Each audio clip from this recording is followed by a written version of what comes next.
Hey guys, tonight we're going to open up a chapter of history so horrific that historians have chosen to conceal it.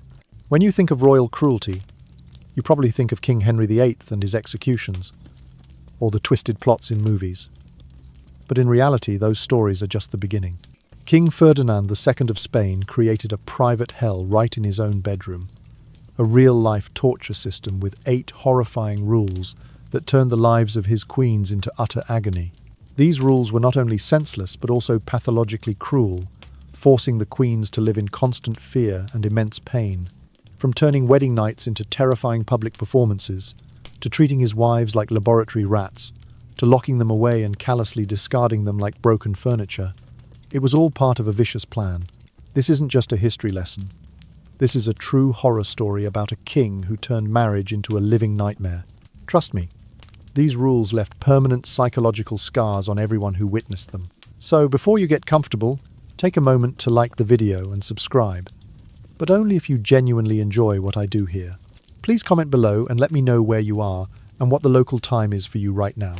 Now, dim the lights, maybe turn on a fan for that soft background hum, and let's ease into tonight's journey together. Asterisk, asterisk. Horrific bedroom rule 1. Asterisk, asterisk. Your wedding night is a public ordeal. You might imagine a wedding night as a private, tender moment between two people, tender and warm beneath candlelight. Yet for King Ferdinand II of Spain, that night became a staged and merciless spectacle. In the hushed aftermath of the formal ceremony, once the last hymn had faded and guests had departed, Ferdinand summoned an assembly of high-ranking court officials, palace physicians, and numerous attendants straight into the Queen's bedchamber. They arrived not merely to observe, but to serve as witnesses in what resembled a forensic examination. Pens and parchment were held at the ready to record every single detail, bloodstains on the sheets, the angles at which limbs lay, even how damp the linen appeared, as though cataloguing evidence from a crime scene. Imagine the newly married Queen, still trembling from the exhausting ritual of consummation, her body marked with pain and small traces of blood, forced to present herself before a panel of stern physicians. They prodded and probed under the guise of medical necessity, performing intrusive examinations at the very moment she was most vulnerable. These court physicians were not healers in the true sense, but rather instruments of royal authority. Their duty was not to care for the Queen's well-being, but to verify, document, and affirm that the act of marriage had indeed taken place. Their writings, filled with clinical descriptions of ivory skin and crimson stains, were filed away in the royal archives, ensuring posterity would know precisely how and whether the union had been physically consummated. But Ferdinand did not stop at medical experts. To test the Queen's loyalty, he invited his most trusted courtiers, political allies, with no formal medical training to serve as additional witnesses. These favoured servants were granted the privilege of touching the bedding, inspecting the evidence of intercourse, and then signing their names to official documents. What might have been considered a grave intrusion became, under Ferdinand's rule, an honour. Courtiers vied for a chance to prove their fealty by participating in the Queen's most intimate moment. Such public humiliation proved so abhorrent that leading noble families began refusing marriage alliances with the Spanish crown altogether. Many a proud house chose political obscurity rather than subject their daughters to this ritualized degradation. Yet the tragedy did not end there. The very attendants charged with the Queen's comfort lady-in-waiting, chambermaids, and footmen found themselves transformed into reluctant chroniclers of suffering. They filled out daily reports, detailing every nuance of the wedding night inspection.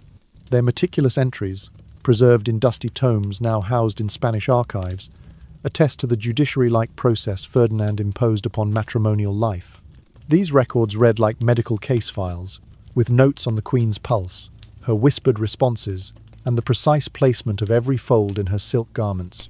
To Ferdinand, marriage was neither a bond of affection nor a sacred covenant. It was a legal transaction requiring thorough registration, certification, and oversight. From the royal perspective, there was no room for secrecy or tenderness under the covers. The Queen's wedding night was not a sanctuary of love, but a court proceeding conducted under torchlight and scrutiny. The very concept of intimacy was replaced by the rigid requirements of ceremony and documentation.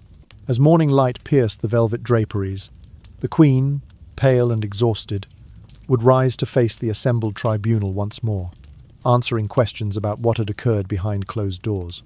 Each affirmation, each signed statement by physicians and courtiers alike, reinforced Ferdinand's absolute dominion over both body and throne. In summary, Ferdinand's first bedroom rule was unmistakable. The wedding night belongs not to bride and groom, but to the state. It must be performed publicly, monitored by an official council, and recorded in exacting detail, transforming the most private of moments into a harrowing spectacle of power. What began as a celebration of union became an unending nightmare, a testament to how power, unchecked by compassion, can turn even the most hallowed rites into scenes of unwarranted cruelty. Horrific bedroom rule 2. Each intimate visit becomes a tribunal. If you thought the wedding night was the height of horror, imagine believing that subsequent evenings might bring some relief. Yet with King Ferdinand II, every single visit to the Queen's chambers initiated a fresh inquisition, an endless tribunal held behind closed doors, conducted without mercy. At dawn, after any night's rendezvous, the so-called bedsheet police assembled just outside the royal bedroom. These specially appointed attendants waited patiently, armed with quills and parchment, ready to turn the morning light into a scene of meticulous scrutiny. They flung open the silken draperies and flopped aside the embroidered coverlet, eager to catalogue every crease in the linen, every stain, even the warmth of lingering perspiration. This was no cursory glance. Each wrinkle, tear, or dark spot, no matter how minuscule, was recorded in the Queen's performance dossier. The attendants noted the precise direction of the fabric folds, whether the disturbance in the night's rest matched the King's own records, and if the traces left behind met Ferdinand's exacting standards. Should any detail fall short of the monarch's paranoid expectations, the Queen faced yet another ordeal. She would be dragged, half-dressed and shivering, to the palace physician's consultation room for a second, more invasive examination. There, in full view of cold marble walls, her garments were stripped away, and the intrusive probe began anew. Under Ferdinand's decree, court physicians no longer healed. They interrogated. Bound by royal command, they verified the authenticity of every physical mark, compelled to swear an oath that their observations proved the consummation of the marriage. Any physician who dared to question the procedure or defend the Queen's dignity risked accusations of treason. These medical men transformed into instruments of tyranny, their stethoscopes and scalpels turned into tools of oppression.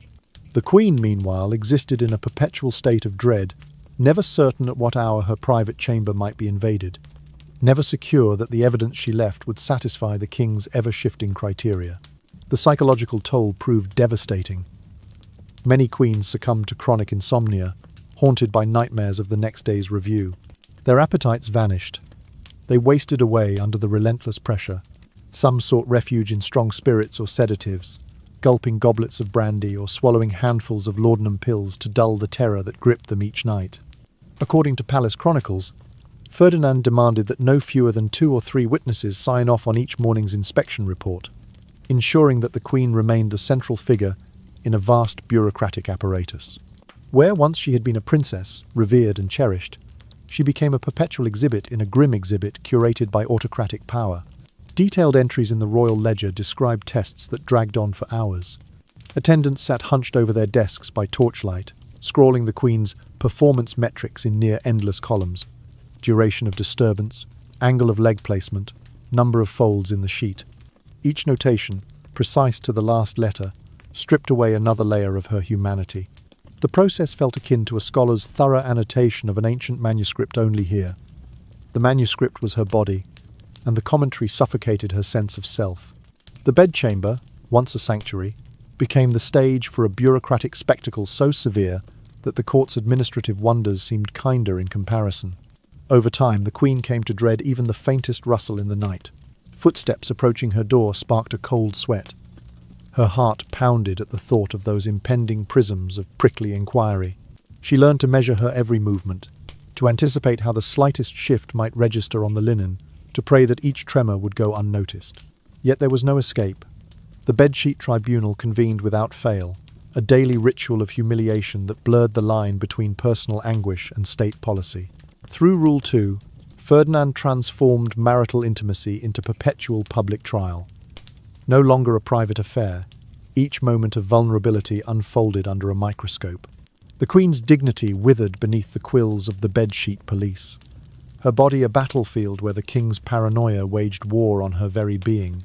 In this relentless scrutiny, she discovered that in Ferdinand's realm, the most tender acts became the darkest expressions of absolute dominion. Horrific bedroom rule 3. Illness is no excuse. You might imagine that when a queen falls gravely ill, her consort would grant her rest, offering gentle care and a respite from courtly obligations. Yet King Ferdinand II viewed illness not as a signal for compassion, but as an artful excuse to increase his demands upon her fragile body. Under his third draconian decree, the Queen was reminded again and again, "You must serve me, no matter how feeble or fevered you feel." Consider the tragic example of Maria Isabel of Portugal, stricken by a wasting consumption that reduced her to a ghostly shadow of her former self. When fever racked her frame, and she coughed up crimson flecks, any reasonable mind might have called for mercy. Instead, Ferdinand quietly amplified his nightly summons. Physicians, bound by iron-willed command, were forbidden even to whisper of her true condition. Should any doctor defy this order, he risked being branded a traitor, his life forfeit for offering a suggestion of mercy. Thus, behind closed doors, the Queen's laboured breathing and trembling limbs were treated not as signs warranting rest, but as mere background to the performance of royal duty. Yet Maria Isabel's ordeal pales beside that of Maria Josepha Amalia of Saxony. She suffered from an ovarian affliction so agonizing that even the gentlest touch sent waves of spasms through her abdomen. Each time Ferdinand pressed his claim, she would emit cries of pain that echoed through the corridor, only to be met with cold indifference. Rather than easing his visits, Ferdinand ordered his attendants to carry her limp form into his chambers. In some cases, crude doses of opiates were administered not to relieve her agony, but to keep her conscious enough to comply. These crude concoctions blurred the line between sedation and subjugation, ensuring she remained obedient even as consciousness slipped in and out. The palace thus transformed into a merciless infirmary, where healing became secondary to obedience. Apothecaries mixed tinctures not to cure but to sustain the Queen's capacity to endure each forced rendezvous. Chambermaids were compelled to prepare poultices and deliver cordials not for comfort, but as requisites of the nightly ritual. The Queen's personal quarters echoed with the rattle of wheeled stretchers and the hushed voices of attendants discussing dosage and timing, as if she were but another patient in a grim hospital ward. Yet each remedy served only to prolong her suffering, tethering her body to the relentless whims of the throne. Night after night, the Queen arose from her sickbed in a haze of exhaustion. The morning light offered no relief. Instead, it brought the promise of yet another review. Physicians would gather to record her vital signs, pulse, temperature, respiration, not to chart a path to recovery, but to document her compliance with the King's schedule. Their ledgers, thick with entries, resembled nothing so much as attendance registers rather than medical charts. Each annotation, tremors noted, pallor observed, sleep minimal, served as evidence of her endurance rather than as criteria for rest. With each forced engagement, the Queen's spirit frayed further. Sleepless nights bred nightmares in which she wandered through endless corridors, pursued by spectres of quill-bearing attendants. By day, she wandered courtly gardens in a daze, unable to taste the fragrance of roses or feel the sun's warmth without a pang of sorrow. Her reflection in the polished silver mirror startled her. Once radiant, her cheeks were now hollow, her eyes sunken and glazed with perpetual fatigue. Servants whispered about her gaunt appearance and the dullness in her gaze, their pity muffled by fear of incurring the King's wrath. The psychological impact rivaled the physical torment. The Queen developed chronic anxiety, her heart racing at the faintest thump behind her bedroom door. She learned to dread the hush that preceded the King's summons, an all-encompassing dread that no lullaby or potion could soothe. When she dared to close her eyes, she was besieged by feverish dreams of being bound and examined, her pleas unheard over the clatter of quills recording every detail. By modern standards, Ferdinand's treatment constitutes both physical and emotional abuse, blatant violations of dignity and well-being. Yet in the ruthless hierarchy of 16th century Spain, such cruelty was simply court protocol. In the grand tapestry of palace life, the Queen's illness was reduced to another choreographed scene, in an endless drama of power and control. The royal infirmary, rather than a sanctuary of healing, was a stage set for trials of endurance where compassion was a forgotten word. And so she remained, a sovereign in title, a servant in practice. Afflicted by disease and bound by duty, the Queen's body was a canvas upon which Ferdinand painted his demands. Rule 3 declared that illness could not shield her from his grasp. Pain was not a reason for respite, but a pretext for deeper dominion.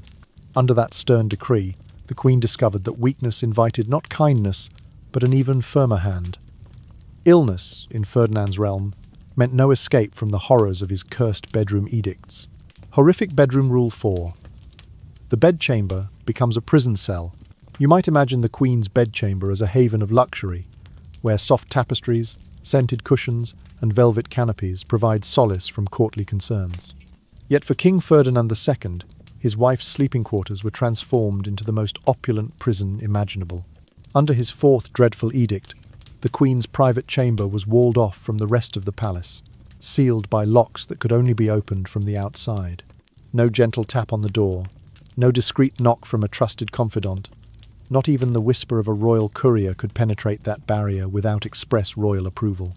When the Queen awoke each morning, her first sight was never of the gilded halls beyond, but of her own chamber door, silent and immovable. Should she wish to step into the corridor to breathe fresh air or to glimpse the rose garden, she discovered that the corridor was as inaccessible as the stars. Ferdinand had decreed that the only key was held by his personal guard. The Queen, sovereign of her realm in name, could not wander at will. She was confined to a single sumptuous room, 1 mile of distance from freedom, clad in tapestries that suffocated rather than soothed. Yet the cruelest innovation lay not in cold iron and polished wood, but in the female attendants. He placed within her walls ladies, in waiting only in appearance, but spies in truth. These women draped themselves in silks and pearls, all the while observing every nuance of the Queen's behaviour.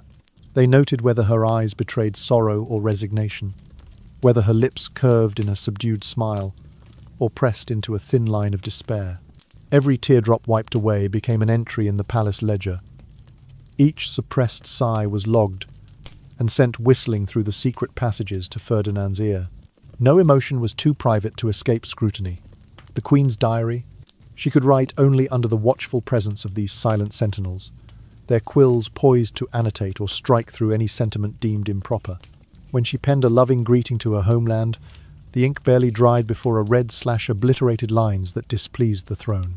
Should she mention the longing in her heart for the green hills of her youth, her family's estates risked punitive taxation or embargoed trade agreements.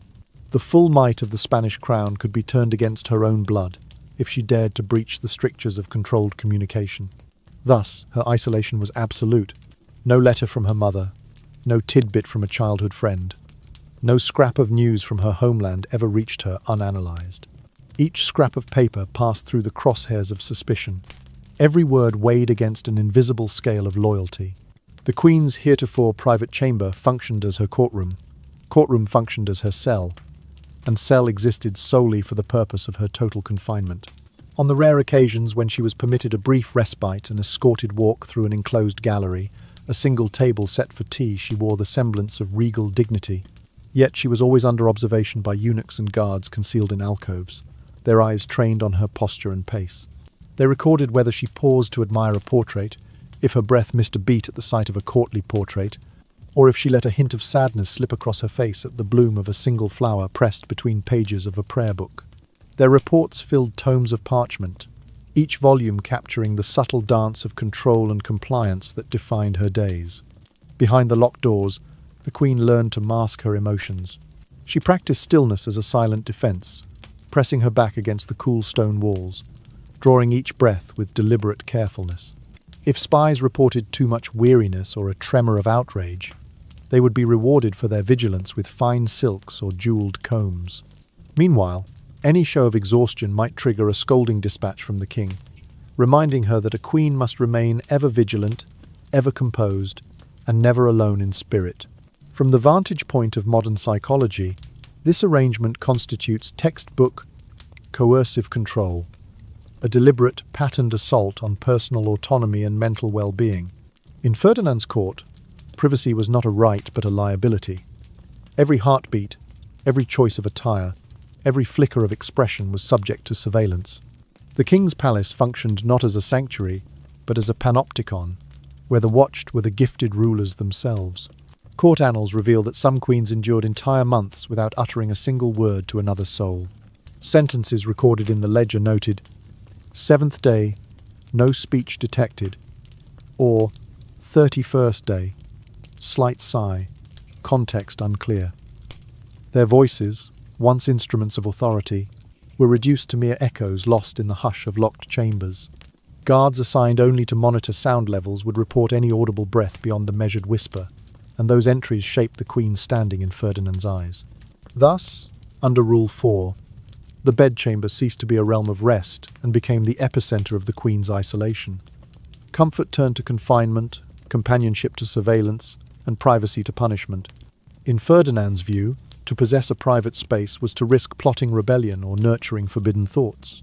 So he sealed the door and left the Queen alone. Alone with her captors, alone with her fears, and alone with the knowledge that even her dreams could be reported straight to the throne. Horrific bedroom Rule 5. Always on call around the clock. At first glance, it may sound almost ludicrous, an absurd exaggeration of royal privilege.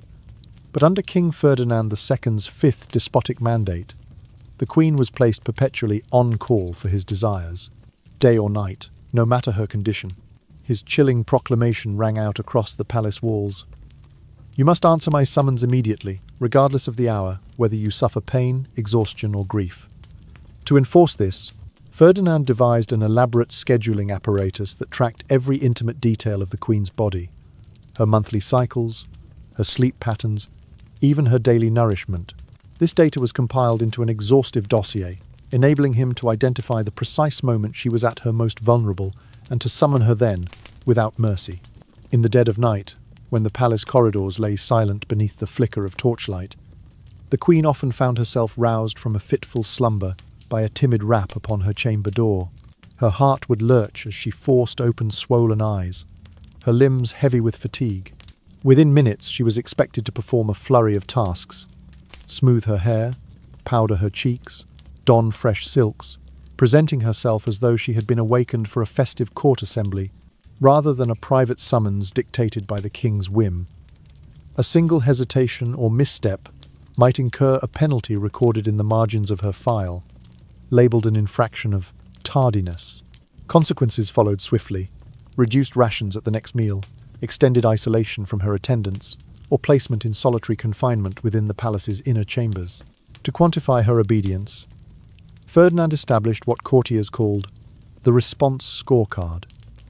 Each entry catalogued the Queen's response time down to the second, alongside evaluations of her demeanour and compliance. Did she bow with the appropriate depth? Did she maintain a countenance of serene obedience? Was her posture erect enough to convey unwavering loyalty?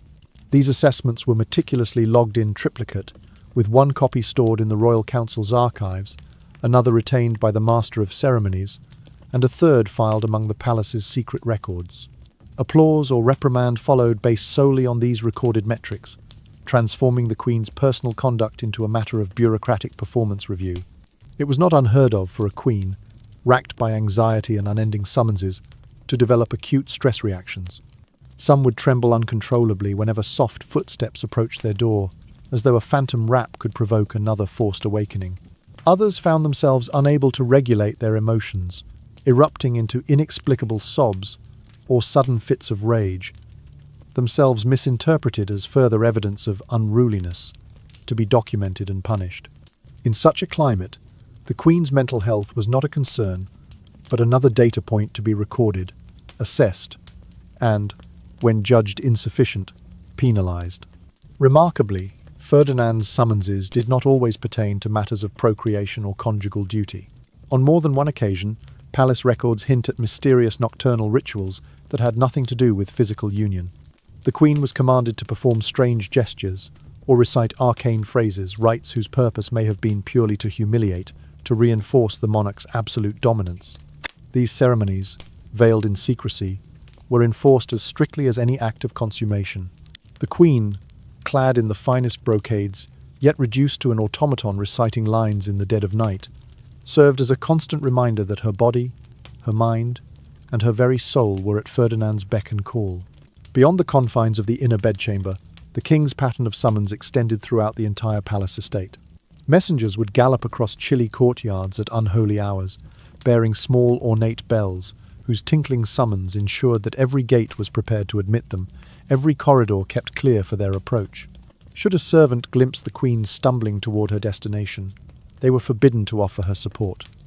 Their role was merely to report her condition, noting whether she walked with dignity or with trembling steps to be logged as either commendable speed or a shortcoming meriting a deduction on her response scorecard. Grouped together, these relentless awakenings and bewildering rituals turned the queen's life into a perpetual vigil. Rest became a fleeting illusion. Meals were hastily consumed by candlelight, while the next summons lurked in the shadows. Rare moments of quiet were shattered by the distant echo of a footstep or the faint rustle of parchment announcing another decree. The queen's chambers, once envisioned as a sanctuary from courtly tumult, instead rang with the memory of each midnight call, an ever-present drumbeat of authority that allowed no respite, no concealment of weakness, no moment unobserved. Under this unyielding regimen, the queen existed in a state of permanent readiness. Her beauty, celebrated in portraits and poems, was marred by weary eyes and taut muscles from constant vigilance. Her spirit, once vibrant and hopeful, waned beneath the ceaseless demands. And yet, in that gilded cage, there was no solace, for Rule 5 decreed that the queen's sole purpose, at every hour, was to be present, poised, and entirely at Ferdinand's command. No grief, no illness, no private sorrow could exempt her. The throne demanded her unbroken attention, her unwavering obedience, around the clock and across the endless nights. Horrific Bedroom Rule 6. You are not a person, you are a breeding machine. For King Ferdinand II, marriage was never a union of hearts, but a methodical breeding process. His sixth, and perhaps most dehumanizing decree declared plainly, your sole purpose is to bear male heirs. Every queen was assigned a strict conception quota. She was expected to become pregnant within a predetermined time span. Should she fail to conceive, she risked being accused of willfully sabotaging the very foundation of the realm. This was more than expectation. It was an edict enforced with bureaucratic rigor, turning the queen's body into state property, governed by iron rules and unforgiving timetables. To ensure that no moment of fertility was overlooked, Ferdinand maintained an obsessive log of the queen's menstrual cycles and ovulation days. Physicians under royal command recorded daily metrics, basal body temperature, sleep durations, and dietary intake down to the last morsel. They even monitored her posture during rest, tilting the chamber bed at precise angles, thought to promote conception. In the palace archives, these entries sat side by side with livestock breeding records, employing identical language to rate the queen's performance against that of prized stud animals.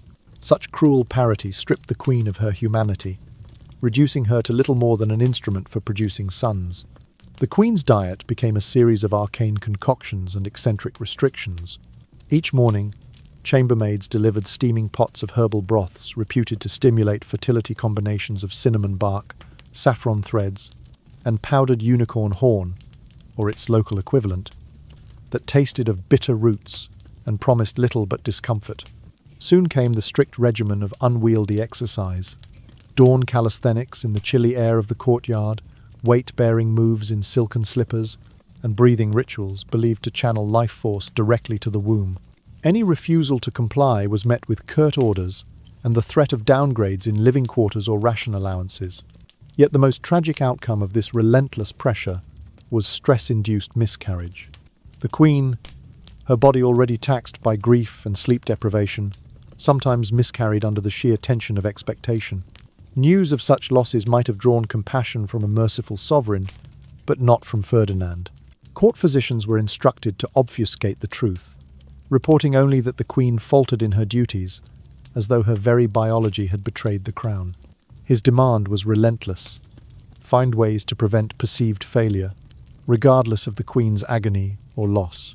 Reports from the palace reveal cold details: sheets stained, blood pooled, attendants scribbling notes while the Queen wept alone.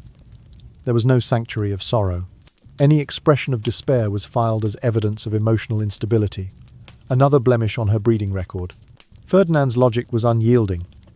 A morsel of evidence showing delayed conception or interrupted pregnancy became a statistical anomaly to be corrected, not a personal tragedy to be mourned. The Queen's tears, her trembling hands, and her hollow gaze were documented as performance metrics, each data point a testament to her deemed inadequacy. This systematic dehumanization left the Queen's spirit battered. She moved through her days with mechanical precision, measuring each swallow of broth, timing each step while riding the pale mare in the palace stables, knowing that every heartbeat might be logged. Her nights, once a refuge for rest, became periods of anxious anticipation, as she lay awake calculating the days since her last cycle, counting the hours until the next scheduled examination. In Ferdinand's world, there was no room for love, no space for empathy, only the unrelenting machinery of dynastic ambition, grinding endlessly against her frail humanity. Under Rule 6, the Queen discovered that in Ferdinand's eyes, she was not a wife or a mother, but a vessel engineered for one purpose alone, to fill his coffers with male successors. Any deviation from this cold algorithm was punished, any human vulnerability dismissed. In the grand narrative of power, her body was a mere plot device, her pain a footnote in the annals of ambition. Thus the most intimate aspects of her life were commandeered by the crown, her very identity subsumed by the chilling reality of being a breeding machine. Horrific bedroom Rule 7. No son means treason. When Ferdinand's 6th decree imposed the crushing burden of constant childbearing, his 7th rule offered an even more dreadful spectre. He proclaimed without mercy, "Failure to produce a male heir is the highest betrayal of the realm." In his court, the inability to bear sons was not a private sorrow but a crime of state, an act of treason against the very foundation of Spanish sovereignty. Any queen who did not deliver a living prince would find herself accused of undermining the royal bloodline, subject to charges so severe that her reputation, her family's fortunes, and even her own safety hung in the balance. At the heart of this cruel ordinance lay Ferdinand's secret tribunal, a clandestine council composed of the realm's most influential nobles and highest-ranking clerics. These men convened in hidden chambers, far from the public eye, to question the Queen's every action and motive. She was summoned to stand before them, not as a partner to a sovereign, but as a defendant on trial. There, beneath dim torchlight, she was forced to account for her fertility, her fidelity, and her loyalty to the crown. Rumors were whispered that she resorted to forbidden charms, ingested contraceptive poultices, or even consorted with foreign emissaries to thwart the production of an heir. Such allegations, though never substantiated by credible evidence, provided the tribunal with the pretext it needed to condemn her as a traitor. The weight of these accusations tore at the Queen's dignity. In the hush of the Grand Chamber, she would hear the pointed whispers of counsellors, alleging that she had taken clandestine measures to avoid conception, that she had exchanged secret letters with enemy courts, or that she had consorted with witchcraft practitioners to protect herself from the pains of motherhood. Each slur was delivered with the utmost gravity, as though her personal body had become the battlefront for dynastic warfare. The humiliation was overwhelming. To be branded a traitor by those once sworn to serve her, to see her name whispered among the courtiers as though she were a fugitive, to watch her every movement scrutinized for signs of guilt. Yet the tribunal's cruelty extended beyond words. Under Ferdinand's sanction, her natal family, the very houses into which she had been born, was punished for her alleged disloyalty. Properties were seized, trade privileges revoked, and alliances dissolved. Some relatives found themselves imprisoned, suspected of conspiring with their royal daughter to thwart the empire's future. The Queen could hear, through the thick walls of her private chamber, the clang of cell doors slamming, and the muffled sobs of those she once considered kin. Her failure to produce a son became a collective stain on her lineage, a cloud that darkened not just her reputation, but the fates of those she loved most. In Ferdinand's eyes, conventional medical counsel held little weight. Instead, he turned to mystics, soothsayers, and herbalists, men and women steeped in superstition rather than science, to render verdicts on the Queen's union. He summoned these practitioners to read her pulse, interpret the flight of birds, or inspect a handful of drying herbs for signs of marital disharmony. Should a fortune teller deem her essence weak, the Queen was paraded before the tribunal once more, this time under the shadow of mystical decree. Condemned as spiritually deficient, she was held in de facto confinement, awaiting the arrival of a new bride, better suited to bear the precious male heir. The psychological toll of this relentless inquisition was devastating. Driven by fear of disgrace, some queens clung desperately to any hope of conception, even if it meant subjecting themselves to dangerous potions or invasive rituals. Others endured clandestine attempts at pregnancy in secret chambers, hopeful that a hidden heir might circumvent the tribunal's judgment. Yet these efforts rarely succeeded. The physical strain only compounded the emotional trauma, and each disappointment fueled fresh rounds of accusation. In Ferdinand's court, childbirth was no blessing but a burden, and its absence no misfortune but a capital offence. Through this seventh rule, Ferdinand turned the most intimate aspects of royal matrimony into a theatre of terror. A queen's body was no longer her own. It was a territory contested by fear, suspicion, and power. Failure to bear a son was not met with compassion, rather. It was met with the cold thunder of accusations, the irrevocable damage to her family's standing, and the threat of replacing her moniker with that of traitor. In the stark glare of this tribunal, the Queen discovered that in Ferdinand's realm, her womanhood was transmuted into a gauge of loyalty, and her womb a weapon that could condemn her to infamy. Thus, under Rule 7, the Queen learned that for Ferdinand, there was no middle ground. A daughter born was cause for sorrow. No child at all was cause for disgrace. But a missing son was treason. And the echoes of that decree reverberated through the royal halls, ensuring that no queen would ever feel secure in her bedchamber again. Horrific Bedroom Rule 8. Your replacement awaits.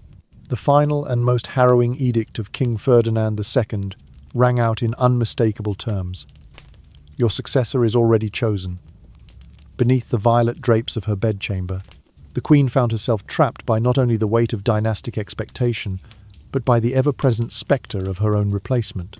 Even as she lay weak and weary from childbirth, illness, or the relentless strain of courtly demands, she could hear the muted murmur of wedding negotiations in the adjoining rooms.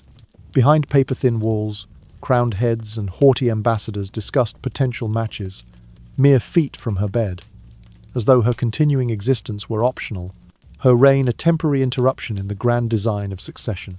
Ferdinand maintained what courtiers whispered about as the bridal registry, an expansive repository containing meticulously detailed dossiers on princesses from every major European house. Within these leather-bound volumes lay each candidate's age, fertility record, political alliances, and even personal temperament. The registry was kept under lock and key, accessible only to the king, his closest advisors, and the chamberlain entrusted with orchestrating the selection process. Yet, despite its secrecy, news of its contents inevitably drifted through the palace corridors, reaching the ears of the beleaguered queen. She could not prevent herself from imagining page after page devoted to her confrontation, side-by-side comparisons of her childbearing record next to that of the next hopeful bride. Twice each month, according to court custom, Ferdinand would command the Queen's presence at an audience chamber set apart from the public throne room. Here there was no grand ceremony, no cheering throng, only the cold gaze of his advisors and the silent patience of noble women summoned to compete for his favour. The Queen, still dressed in her nightclothes and bearing the pallor of exhaustion, stood before them, her reputation and dignity on display. The prospective brides entered in stately procession, each escorted by her own retinue, while the Queen was required to observe in solemn silence. No gesture of sympathy was permitted. No sign of compassion for a fellow woman could be shown. Her submission was absolute. Her spirit must not rise above that of those who might supplant her. On occasion, the king allowed potential successors a private meeting with the Queen, an act heralded as courtesy, but felt as coercion. There she sat upon her gilded couch, half propped by pillows, while the visiting princess stood before her in crisp silk robes. Ferdinand would posture triumphantly, leaning forward to utter a single chilling question. Do you not find it unsettling to see her here, poised to take your place? In those moments, the Queen's chamber turned into an arena of psychological warfare, where her tears were both weapon and weakness, and her composure was the only shield. Yet even this humiliation was not the pinnacle of cruelty. Reports from the royal archives indicate that the Queen was sometimes directed to compose letters of endorsement for her successor. By Ferdinand's decree, she had to praise the virtues of the princess, who would assume her role to outline the qualities that made the new bride a worthy mistress of the realm. With a trembling hand, she would dip her quill into ink, crafting commendations for the very woman who threatened her sovereign legitimacy. This act, so utterly degrading, completed the circle of domination. She was forced to validate the very machinery of her own displacement. In this environment, the Queen found no secure refuge. Even on days of celebration, the king's birthday, the anniversary of his ascension, she could not escape the paranoia that each feast, each banquet, was a stage for her own obsolescence. Whispers in the corridors, the furtive glances exchanged over crystal goblets, only served to remind her that any slip of favour could trigger the wheels of replacement once more. Diplomats from distant courts delivered carefully composed compliments to the prospective bride to curry favour, while the Queen received official missives reminding her of the transitory nature of her station. For Ferdinand, wielding the promise of replacement was a powerful instrument of compliance, an unceasing reminder that no matter how devoutly the Queen fulfilled her duties, her reign was always provisional. He exploited her deepest fears to secure absolute obedience, ensuring that even the most benign act, like a mother lulling her child to sleep, was tinged with dread. If she faltered, if she showed fatigue, if she revealed longing for life beyond the palace, she risked everything. Thus, under Rule 8, the Queen's life was shadowed by the imminent arrival of her successor. Her bedchamber, once a place of rest, became a chamber of dread, echoing with conversations of exile and replacement. The very notion of continuity of a secure, lasting union was shattered, replaced by the ever-looming threat of abandonment. In Ferdinand's cruel calculus, the Queen was never truly queen. She was a placeholder, a temporary steward of the realm, held in place only until a more compliant vessel could be found to fulfill the relentless demands of monarchy. By wielding the promise of her own replacement as weapon, Ferdinand guaranteed that his queen remained perpetually anxious, perpetually subdued, and perpetually at his command. Thus, the 8 horrific bedroom rules of Ferdinand II stand revealed in all their merciless detail. First came the wedding night turned public ordeal, where consummation became ceremony and humiliation under torchlight. Then followed the daily sheet inspections, each intimate encounter subjected to forensic scrutiny, as though the Queen's bed were a crime scene. Illness was no sanctuary. Even fevered and frail, the Queen remained bound to the King's demands. Her bedchamber itself became a gilded prison, sealed off behind locks and peopled with spies who chronicled every furtive glance. Always on call, she answered summons at all hours, her response scorecard defining her worth in obedience and punctuality. Reduced to a breeding machine, her body and womb were governed by quotas and livestock-style performance metrics. Failure to produce a son was not mere disappointment but treason, tried in hidden tribunals that smeared her reputation and punished her family. Finally, the spectre of her own replacement haunted every quiet hour, as Ferdinand assembled dossiers on potential brides and forced her to bless her successor. Each rule added another layer of physical, emotional, and psychological torment, weaving a tapestry of cruelty that transcended private life to become state policy. Centuries later, the legacy of Ferdinand's bedroom dictates endures as a stark reminder of how absolute power can distort the most intimate bonds, transforming marriage into machinery of control and fear. Next, we turn our attention to 8 of Ferdinand's most troubling personal behaviors that illustrate how his tyranny in the bedchamber was only one facet of a wider pattern of excess and moral decay. From his compulsive distrust of allies to his predilection for poison-tipped intrigues, each habit offers further insight into the austere, paranoid mind that viewed even the closest relationships as mechanisms to be manipulated.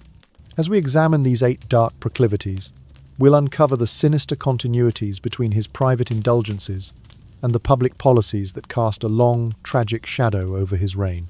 Horrific Habit 1. Obsession with spying and secrecy.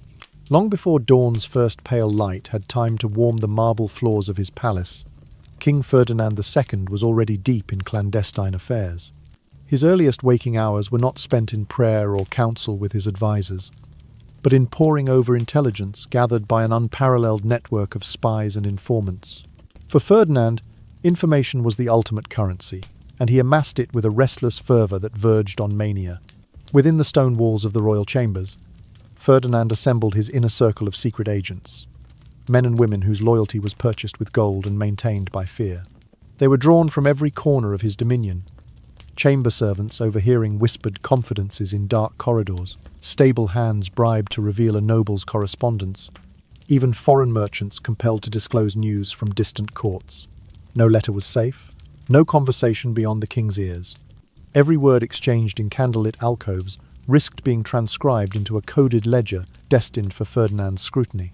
Each morning, he would recline upon his great canopied bed, scrolls unfurled across his lap, while courtiers lined the room's perimeter in hushed obedience. Reports arrived in neat bundles, ink-stained dispatches detailing noble intrigues, alleged plots, and even the most intimate quarrels of allied monarchs. Ferdinand scanned each missive with weary eyes, as though physically ingesting the secrets themselves. He made annotations in the margins. Question marks beside questionable testimonies underlined passages conveying urgency.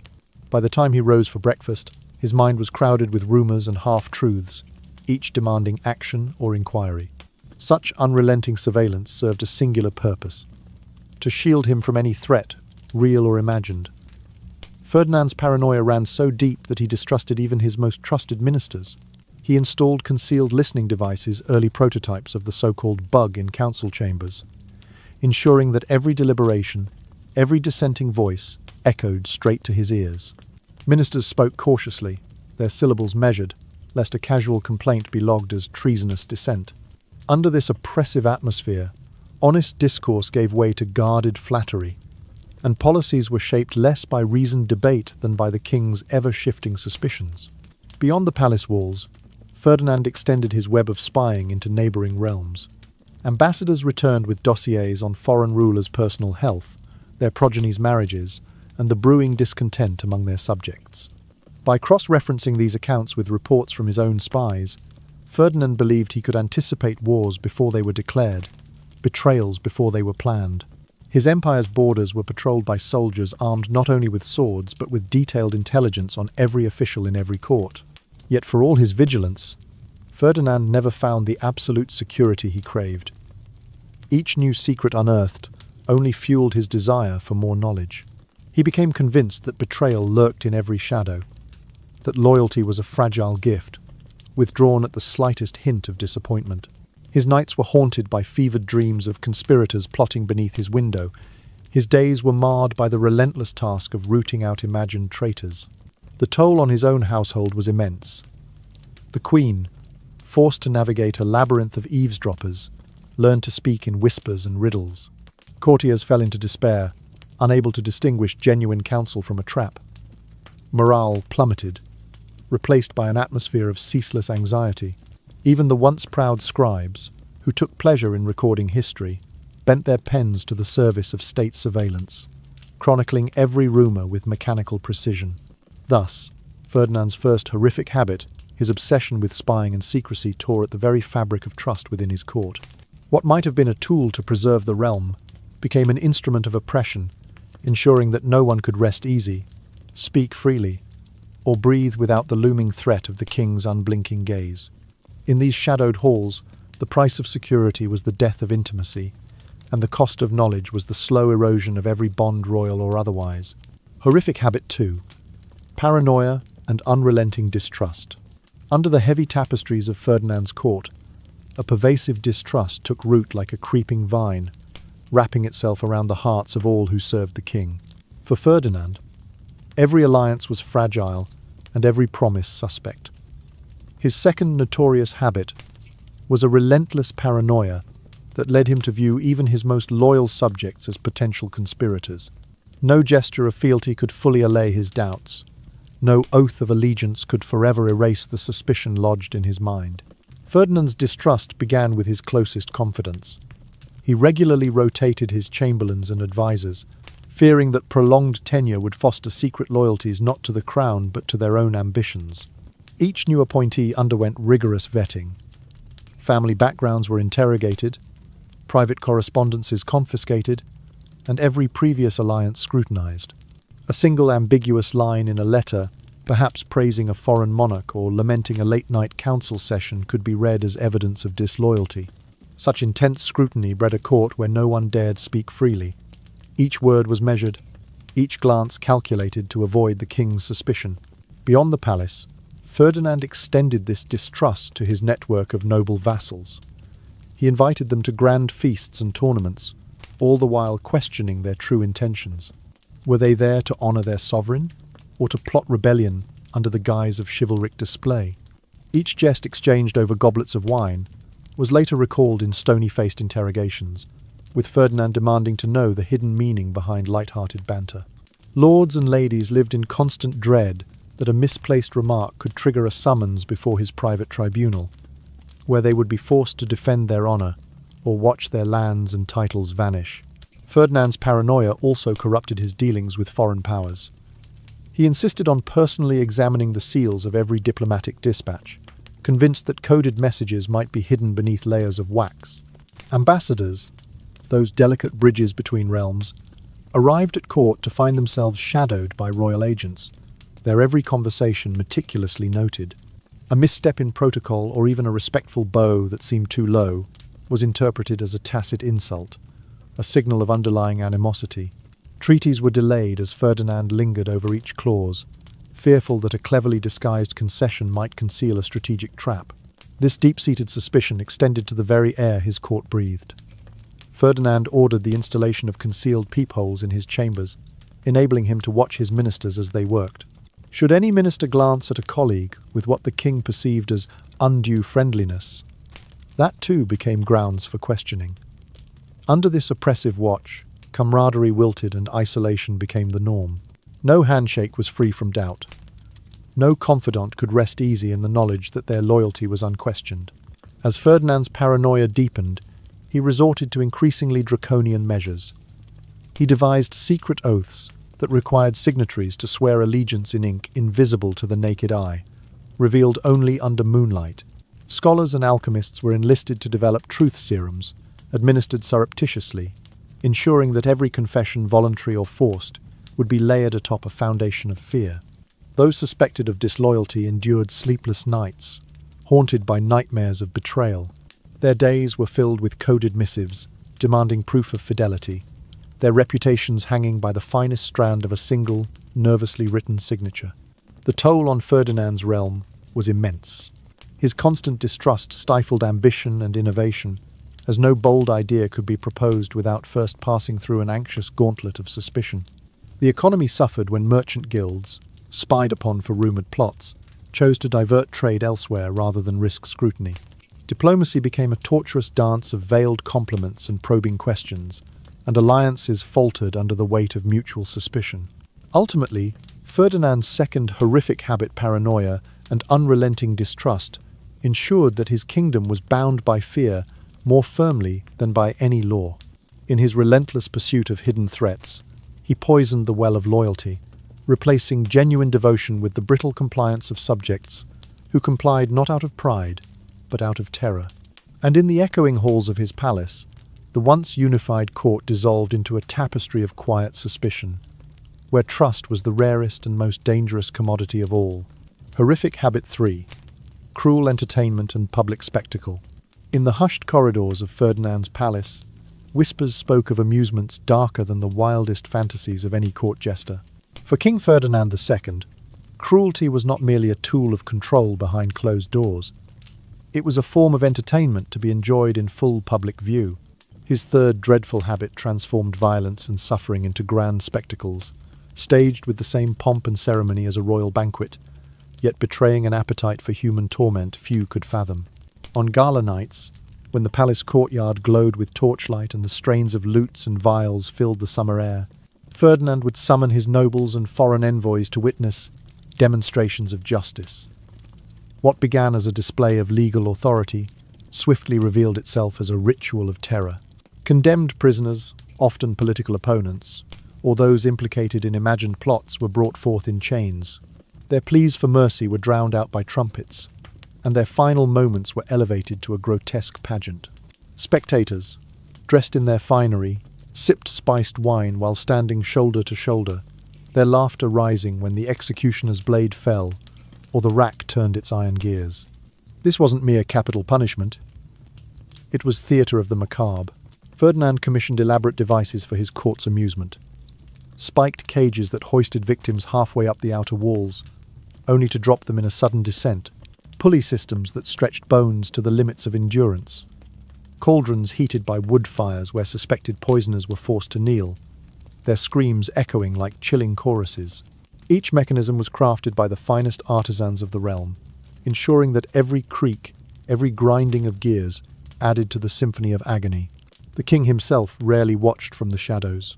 Seated upon an elevated dais draped in crimson velvet, he observed with a clinical detachment, as though supervising a scholarly demonstration rather than presiding over human suffering. Officials recorded the reactions of the crowd, not for clues to divine justice, but to refine future spectacles. Which scene drew gasps of horror? Where did laughter break out, betraying perverse delight? These data points were logged in meticulous registers, giving Ferdinand the cold metrics he craved to measure the success of his shows. But public executions were only part of the grim carousel. Ferdinand extended his taste for vicarious suffering to more intimate amusements. He organized pain tournaments, in which captured bandits or rival knights were pitted against cruel instructors who wielded whips and wooden cudgels. These combatants were made to crawl through mud pits filled with broken glass or to wage hand-to-hand combat while shackled by their ankles. The crowd, encouraged by soldiers with bared swords, jeered at the wrestlers' flailing limbs, treating each bruised torso and shattered bone as a prize to be celebrated. Even children of the nobility were drawn into these spectacles as observers, their young eyes taught to equate authority with the capacity to inflict suffering. Ferdinand believed that by normalizing violence as a form of amusement, he could reinforce the notion that his rule was absolute, that pity was a weakness to be scorned. He commissioned tapestries depicting past spectacles, immortalizing the scenes, faceless figures writhing in agony, the king's silhouette watching impassively above them. These banners hung in the great hall, serving as both decoration and warning. This public cruelty served multiple purposes.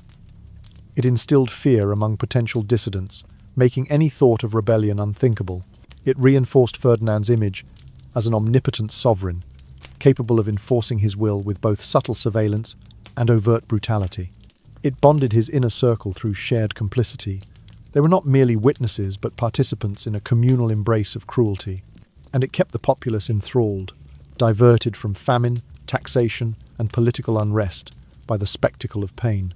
Yet for all its grandeur, the cost to Ferdinand's own humanity must have been immense.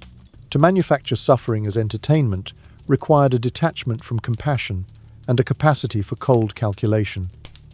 It blurred the line between justice and sadism, leaving the realm unmoored from moral restraint. And it set a perilous precedent. If people could be consumed as spectacle, what value remained in empathy or mercy? Horrific habit 4.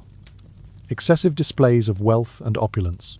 While many monarchs of his era sought to exhibit their power through grand architecture or martial triumphs, King Ferdinand II elevated ostentation to an art form, his fourth pernicious habit, manifested in an insatiable appetite for pomp and splendor, heedless of the suffering it inflicted upon his realm. For Ferdinand, every celebration, every feast, every ceremonial procession was an opportunity to showcase his limitless resources. The palace kitchens churned out mountains of spiced meats and sugared confections.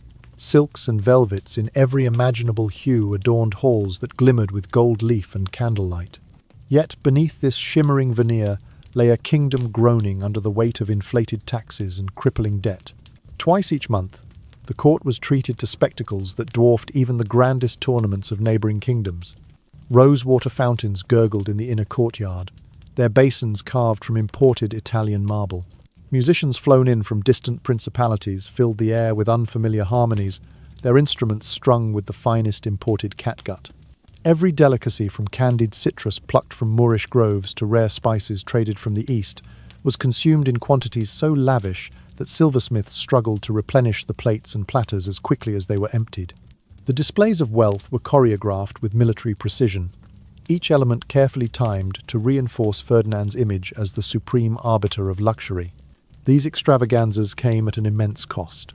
The royal treasury, once the envy of the continent, creaked under the weight of Ferdinand's spending. Peasants in outlying provinces, already battered by poor harvests and high levies, found their obligations raised further to feed the king's ceaseless demands.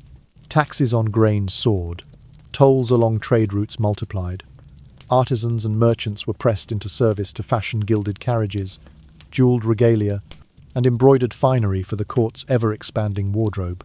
To fund his displays, Ferdinand borrowed heavily from Italian bankers, binding the kingdom to onerous interest payments that would linger long after his reign. The moral consequences of this grandeur were just as dire. Common folk watched in silent despair as their children's mouths went hungry while the palace tables overflowed. Local craftsmen, once free to sell their wares at market, were conscripted to produce tapestries and sculptures glorifying the king's lineage. Workshops operated under royal writ, their masters forced to divert precious materials, bronze, ivory, precious stones toward decorative projects, with little regard for practical needs. A potter's kiln, destined to supply humble cookware for a village, might be commandeered overnight to produce ornamental plates for a courtly dinner service. The lines between necessity and extravagance blurred, leaving the common people to shoulder the burdens of a crown intoxicated by its own display. Ferdinand's obsession with opulence extended beyond physical objects into the very rituals of governance. He held council sessions in a chamber hung with tapestries depicting his victories and dynastic alliances, the walls studded with mirrors that reflected the flicker of braziers. Diplomats arriving for treaty talks were ushered through labyrinthine antechambers to the throne room, where they were kept waiting under chandeliers dripping with candles, each one encased in crystal prisms that bathed the chamber in scintillating light. The message was clear: defer to Ferdinand's will, or be dazzled and thereby humbled by the unassailable wealth on display. Some historians argue that Ferdinand's penchant for extravagance was born of insecurity. A king who had won his crown through wars of succession and strategic marriages might have felt compelled to legitimize his rule through stupendous wealth. Others suggest that the endless pageantry distracted the nobility from political machinations, keeping them enthralled in feasts rather than plotting rebellion. Whatever the motive, the impact was undeniable. A culture of conspicuous consumption took root, and Ferdinand's legacy became inseparable from the burdens he placed upon his subjects. Horrific habit 5. Quick temper and brutal violence. Behind the velvet curtains and rows of flickering candles, Ferdinand II bore a fury as sudden and violent as a thunderclap.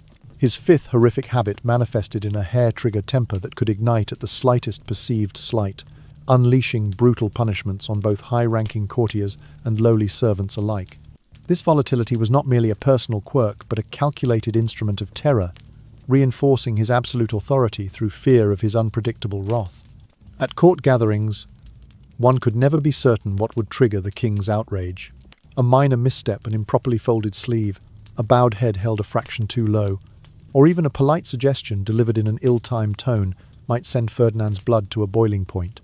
In those charged moments, he would rise from his gilded seat, cloak swirling like a dark cloud, and stride toward the offender with a glint of menace in his eyes. The court fell silent, breath caught in trembling chests, as the king's voice rang out, sharp, clipped, and laced with barely restrained fury. His punishments were swift and merciless. A court painter who sketched the queen from an angle Ferdinand deemed unflattering was stripped of his commission and sentenced to months of forced labor in the palace stables. A nobleman who inadvertently brushed against Ferdinand's shoulder during a crowded procession found himself dragged to the dungeon for unsanctioned contact, confined in a cell so small he could neither stand upright nor lie. Supinely, even the king's most trusted advisers learned to fear the shadow of his anger. A single misplaced word in a strategic council could result in exile, execution, or lifelong banishment from court life. Ferdinand's violence extended beyond verbal rebukes and punitive sentences. He maintained a cadre of loyal enforcers, men armed with iron-tipped batons and vicious canines trained to subdue any who dared challenge royal edicts. These guards roamed the palace corridors like spectres, ready to intervene at a moment's notice. Should they find anyone showing signs of dissent, furtive glances exchanged in hushed tones, whispers behind closed doors, Even the slightest tremor in a servant's voice, they would seize the suspect, drag them before the king, and deliver a summary judgment. Such displays served a dual purpose. They demonstrated Ferdinand's readiness to strike without hesitation, warning all who witnessed them that no one could claim impunity. They also acted as gruesome public spectacles, reminding the court that the king's favour was as volatile as his temper.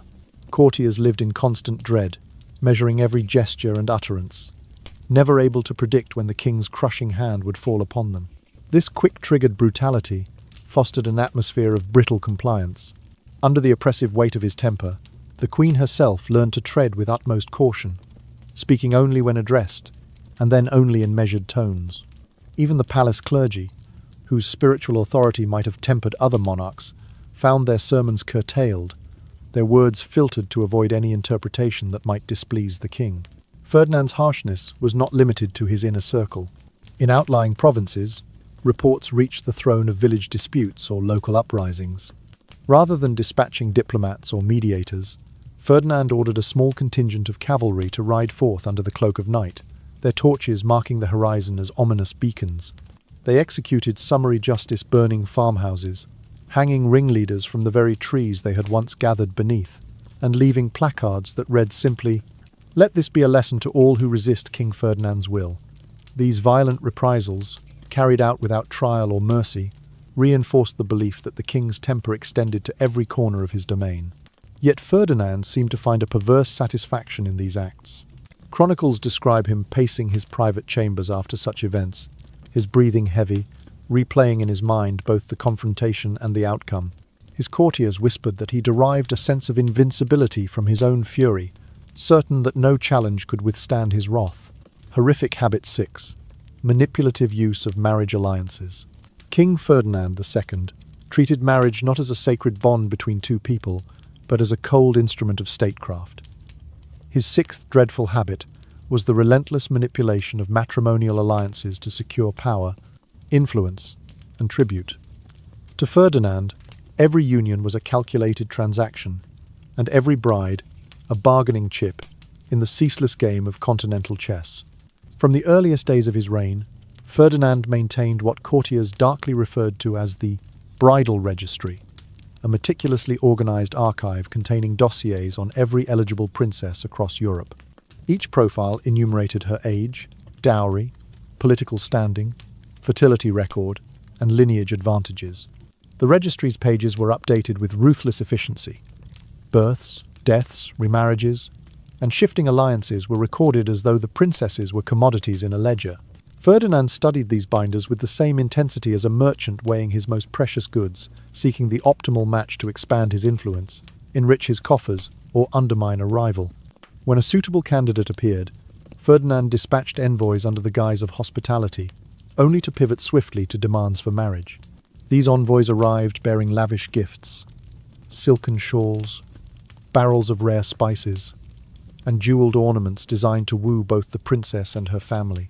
Yet behind the sumptuous banquets and gilded carriages lay a coercive undercurrent, subtle threats that refusal would be interpreted as an affront to the crown, risking sanctions, trade embargoes, or even military action against their territories.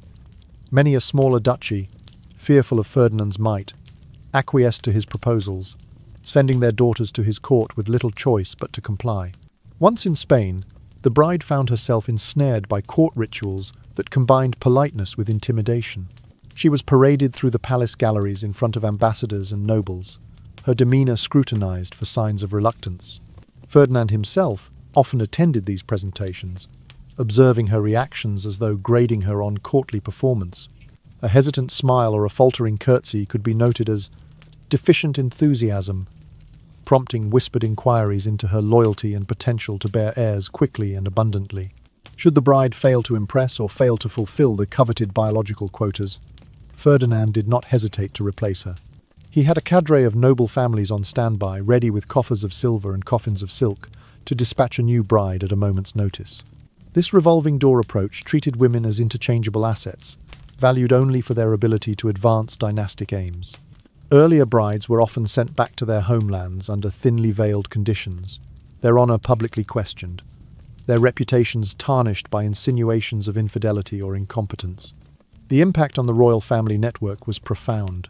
Allied courts grew wary of offering their daughters, fearing the ignominy of a sham marriage or the risk of having their offspring dismissed and disgraced. Diplomatic relations grew strained as castles, once tied by kinship, found themselves vulnerable to Ferdinand's monetary demands or troop levies. Broken engagements and abrupt annulments became commonplace, each one recorded in the annals as another testament to Ferdinand's capricious will. Within Spain itself, the court's moral fabric unraveled. Nobles realized that their own daughters might be subject to the same transactional fate. Fathers negotiated dowries not out of parental pride but as haggling positions, calculating the precise sum that would secure both their daughters' welfare and their political alliance. Mothers taught their girls the subtle arts of acquiescence and silent compliance, knowing that even a single misstep could turn them from a crowned queen to an exiled exile. Ferdinand's strategy extended beyond immediate alliances to long-term geopolitical manipulation. He orchestrated marriages that connected Spanish royalty to ruling houses in France, Austria, and the Italian states, creating a web of intertwined interests that he believed would shield him from continental coalitions. Yet this tapestry of alliances often proved brittle.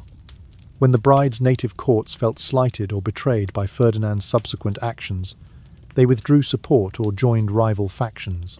The very marriages designed to secure peace became flashpoints for conflict.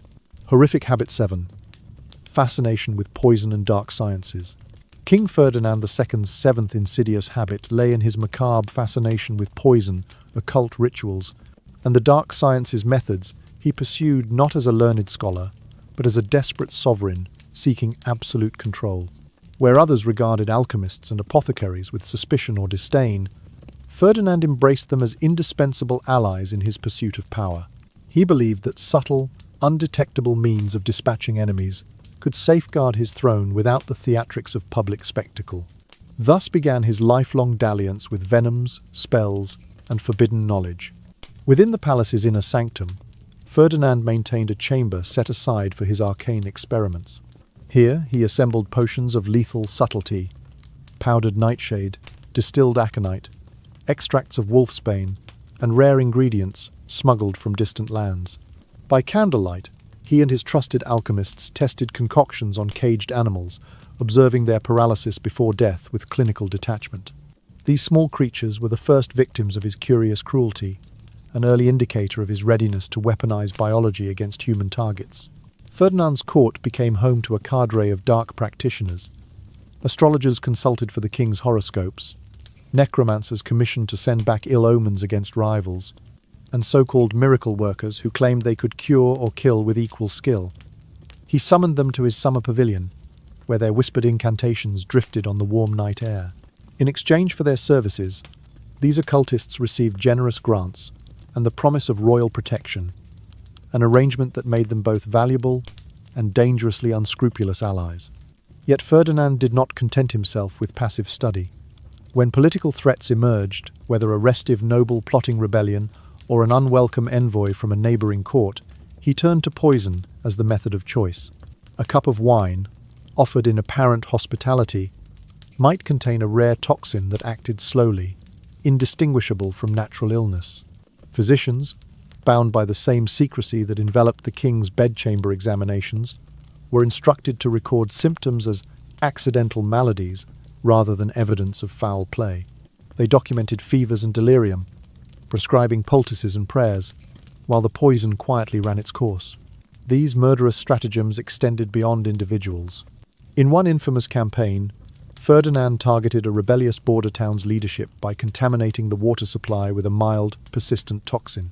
Over weeks, the town's officials fell ill with chronic ailments, aches, fevers, and confusion until they were too weak to organize a defense. The army marched in unopposed, claiming the territory for the crown. Ferdinand boasted that this campaign was his most efficient conquest. Blood spilled only in the shadows, victory achieved without the clang of swords. In the shadows of these covert operations, Ferdinand cultivated his image as both king and alchemist king. He commissioned manuscripts detailing his experiments, complete with diagrams of distillation apparatus and recipes for poisons disguised as herbal cures. These volumes were stored in a locked library, accessible only to the king, his chief apothecary, and a handful of loyal scribes. Over time, the library's oak doors were said to emit a faint, persistent smell, an acrid note that spoke of the chemicals within, and it became known as the Chamber of Silent Death. Despite the secrecy surrounding these practices, rumours inevitably spread. Courtiers whispered in hushed tones about a high-ranking minister who fell ill after dessert at a royal feast, or of a foreign ambassador who collapsed mid-speech and died before the banquet ended. Such incidents were blamed on accidents or divine judgment, but those in Ferdinand's confidence suspected darker truths. Fear of invisible enemies of wine kitties and inked letters seeped through the palace, making every meal and every message a potential threat. This reliance on esoteric sciences dovetailed with Ferdinand's broader obsession with surveillance and secrecy. He believed that combining the unseen power of poison with his network of spies would render his opponents helpless before him. No fortress could withstand siege, he thought, if its commanders could be undone by a single drop of venom. No conspiracy could endure, he believed, if traitorous tongues were silenced by an imperceptible toxin. However, the king's experiments were not without risk. More than once, apothecaries miscalculated doses, leading to the unintended death of trusted advisors. In one particularly grim episode, the chamberlain tasked with tasting every dish before the king succumbed to a compound intended for a foreign dignitary. Ferdinand responded with a swift purge. The apothecary responsible was executed, his body displayed as a warning, and the chamberlain's successor was drawn from among the most apprehensive servants, forced to drink daily elixirs under guard. In modern terms, Ferdinand's seventh horrific habit constituted both state-sponsored assassination and a descent into sanctioned cruelty. His pursuit of poison and dark arts eroded any remaining moral boundaries, normalizing murder as a political tool. Under his reign, the line between healer and executioner blurred, and the quest for arcane powers tethered the kingdom to a legacy of fear and suspicion. Thus, did Ferdinand's fascination with poison and the forbidden sciences become yet another instrument in his arsenal of terror, a chilling testament to his quest for absolute dominance over life and death. Horrific habit 8. Merciless punishment and public humiliation. King Ferdinand II's eighth and final dreadful habit was his unwavering reliance on ruthless punishment and public shaming as instruments of governance. For Ferdinand, discipline was not a private matter to be managed discreetly. Rather, it was a spectacular display meant to cement his authority in the minds of all who witnessed it. He believed that by inflicting suffering transparently and theatrically, he could instill obedience far more effectively than through whispered threats or private reprisal. The stage for these spectacles was often the palace's great courtyard, a wide expanse of cobblestones ringed by marble columns and galleries lined with anxious onlookers. On designated Day of Justice, occasions announced with blare of trumpets at dawn condemned individuals, ranging from petty criminals to high-born conspirators, were brought forth in shackles and fettered chains. No distinction was made between the social ranks. Arrogance and crime, perceived or real, were punished with equal zeal. Inherent to Ferdinand's formula was a ruthless egalitarianism. Even a nobleman's title did not protect him from the gallows, nor a servant's squalor spare him the rack. First, the condemned would be displayed atop a raised platform, draped in black velvet. A royal herald, voice echoing off the stone walls, would read aloud the charges that often stretched to pages of allegations, detailed with flamboyant language and hyperbole. The defendant, dressed in coarse linen beneath a hood, could only tremble as the crowd leaned forward, eager for the inevitable conclusion. Children, invited as part of the court's education in loyalty, sat wide-eyed on the marble steps, learning early that defiance invited agony. Once the verdict was declared, the executioner would step forward with methodical precision. For those sentenced to death, the methods varied, the sword for treason, hanging for theft, burning at the stake for heresy. Each method was selected not for its swiftness, but for its public impact. Beheadings were granted a degree of respectability, but even then, the crowd was instructed to watch the thinning of the neck and the blade's descent, as though it were a grim ballet of statecraft.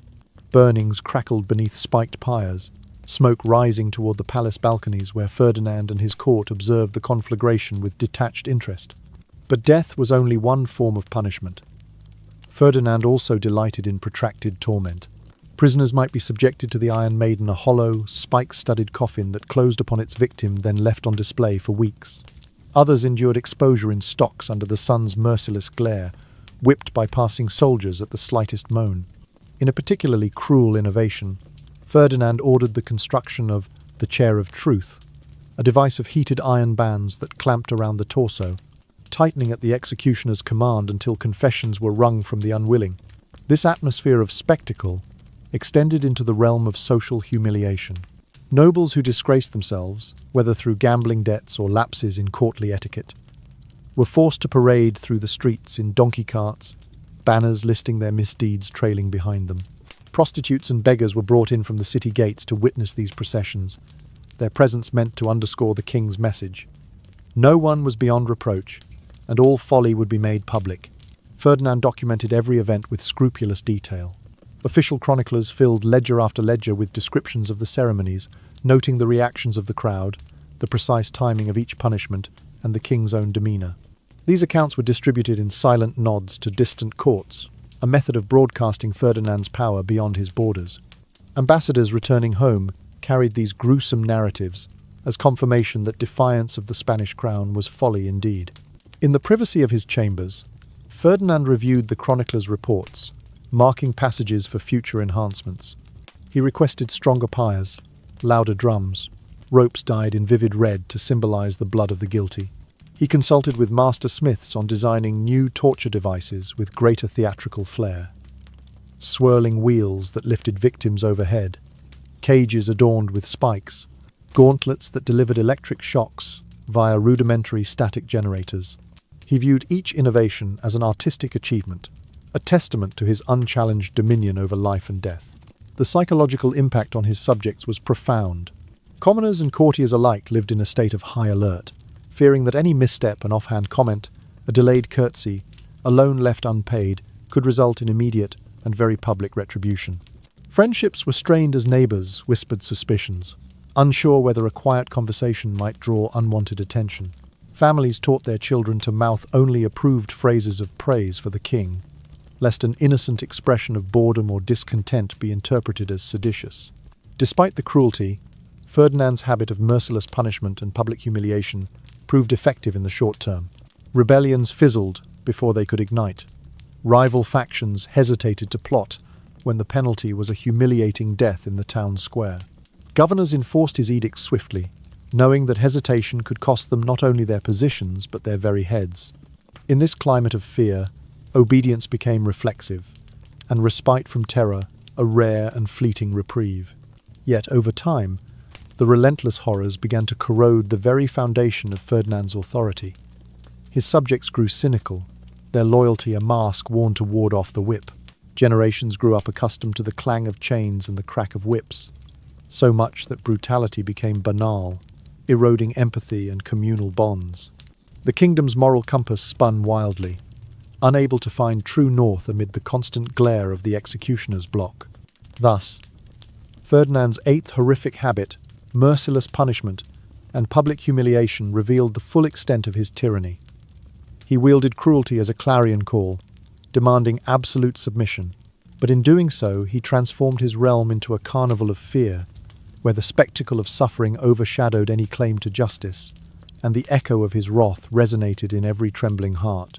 And so, after a journey through the darkest corridors of King Ferdinand's reign, where power twisted intimacy into ritual, and fear became a daily currency, we pause now, letting the echoes of those harrowing tales drift gently into the night air. Imagine the palace gates closing softly behind you, the torches dimming one by one, until only the quiet glow of the moon remains. In that silver light, the stones of the great halls seem less cold, and the distant clatter of armoured boots fades into the hush of evening. Take a slow breath in, and as you exhale, allow the weight of those grim stories to lighten. Recognize the truth that underlies all of them. When authority is wielded without mercy, when compassion is set aside in favour of control, the human spirit is the first casualty. Yet the very telling of these tales carries its own redemptive power. By witnessing cruelty, we affirm our capacity for empathy. By understanding oppression, we renew our commitment to kindness and justice. Let your thoughts drift now to the softer virtues that stand in stark contrast to Ferdinand's cruelty. The simple grace of generosity, the unguarded warmth of trust, the freeing lightness of forgiveness. Picture a candle's flame flickering in a gentle breeze, not to illuminate a tribunal or a torture chamber, but to cast a soft glow across a humble hearth, where laughter and understanding gather as freely as friends around a table. In this calm space, let go of the worry that the past might repeat itself. Instead, carry forward the lesson that compassion is our strongest safeguard against tyranny. Every act of kindness is a small rebellion against cruelty. Every moment of understanding plants a seed that can bloom into peace. And as night deepens, allow the final images of the old palace to blur. The echoing corridors dissolve, the tapestries fade into gentle mist, and only the promise of a new dawn remains. Let your mind soften, drifting toward dreams untroubled by fear or sorrow, where each breath is an affirmation of your own resilience and capacity for good. In the quiet that follows, know that the tales we share, no matter how dark, are meant to remind us of the light we carry within. May you rest in the knowledge that compassion endures, and that even in the face of great cruelty, the human heart can choose mercy. Sleep well, dear listener, and when you wake, may you greet the world with renewed hope. If you found our stories compelling, please subscribe for more journeys both haunting and inspiring through history's hidden corners. Good night, and sweet dreams.